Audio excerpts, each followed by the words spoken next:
The night has descended upon the town of Cully, and whilst the townsfolk slumber, sinister figures are skulking in the shadows. Trajan has slipped out from the tavern to meet with his most reliable contact, leaving Cleo asleep and unaware that he's not everything he seems to be. For Trajan has a secret, and if it were to be discovered, it could have serious repercussions for the investigation. I took a huge risk coming out to meet with you. You realise that? If Cleo ever finds out the truth and who actually put us up to finding the crown, I honestly don't know how she'll react. Then let us hope for your sake, Trajan, that she doesn't find out. When I forged that invitation from Alicia to attend the palace, I took an even greater risk. My father wants the crown, and whilst I'm doing my best to remain neutral to his cause, I will help him out in any way I can. I thought Rafik was looking for the crown on behalf of Volkov. From what I can tell, Corvus wants his head. Myself and Cleo have been invited to his impending execution. I can tell you now, Trajan, that Rafik will not face the justice of the Shadow Court. He doesn't realise it, but he's far more important than anyone realises. It's only a matter of time. So, Rael, the mistress of fate, has something in store for him. More than you can possibly imagine. But that's not why you're here, is it? You're not here to discuss Rafik. I can tell when something is playing on your mind, Trajan. You have that look on your face every time. We're no closer to finding the Dimplomat, and it seems Corvus wants to meet us, or possibly it's this chap from Cleo's homeland. What was his name again? No, it's escaped me now. Crotalus Horridus. You know him then? He's insignificant. He thinks he's a big-time criminal, but in reality, he's nothing compared to Corvus. One thing I don't understand though, Maximus. Perhaps you can shed some light. When we were visited by Orion, he dropped a map with instructions written in Cleo's language. We're to meet the writer of the note in a cave not too far from here. Corvus likes to play games. No doubt it's a trap to lure you and Cleo into danger. You may have been invited to an execution, but I have an idea that someone doesn't want to involve you any further. Maximus, I know you have your contacts. Do you think you could help to, pull some strings to get us out of seeing Rafik die? I've already told you, Trajan, and I'll tell you again. Rafik is far more important than anyone realises. He is protected by a higher power. I don't know why exactly, but he is. However, don't concern yourself, Trajan. The vampires have a few influential infiltrators in the Shadow Court. I think I can pull a few strings to help you out. That would be helpful. We need to be able to move freely if we are to find the crown. I very much doubt you will find it. I understand it's with someone incredibly powerful, and who's capable of hiding it away when the time is right. They will allow the crown to be found and hand it to my father when they feel the time is right. If you know who has it, why don't you just go and retrieve it yourself? We have to follow protocol, Trajan.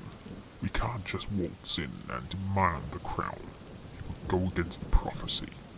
The Tyrant King has to return at a specific time in order for him to regain his powers. We can't rush these things. What about the Dimplomat? What about their involvement? From what I've heard, they've been soul-trapped. Charisse and Aya have fulfilled their bargain with the Tyrant King, and the Dimplomat's body is awaiting transportation to Necrotia. Though that will be some time before it happens. But what if they awaken during this time? What if their soul returns to their body? And then that would be most unfortunate. It would mean there were only soul trapped into the dream realm, and not for eternity in the spirit realm. I just hope then that they anger King Algernon, and he plans to feed them to the Soul Reaper. We can but live in hope, Trajan. We can but live in hope. Do vampires dream, Maximus? Do vampires dream? Do we dream? We aspire. I wouldn't say that they are dreams. We have ways of being able to close down sections of our synapses. That means we can be awake and asleep at the same time. So no, we don't dream in the conventional sense. We certainly are unable to lucid dream. Not even my father is powerful enough to lucid dream. I hear Volcom has forged an alliance with the Dark Mages. Opening portals can be very dangerous indeed, especially into the other realms. Who knows what might be unleashed? And what do you know of the Dark Mages and their involvement? How are you privy to such information? Who's your source, Trajan? Maximus, I used to be a master criminal myself. I have my contacts and information. Cleo knows little about my real past, and that's how I like it. The shimmer spell, however, can only last as long as I can keep it up. If she knew my true nature, she would be horrified. Then let's hope for your sake, Trajan, that you can keep up with it. You're bound to grow tired at some point, and then the mask will drop her way.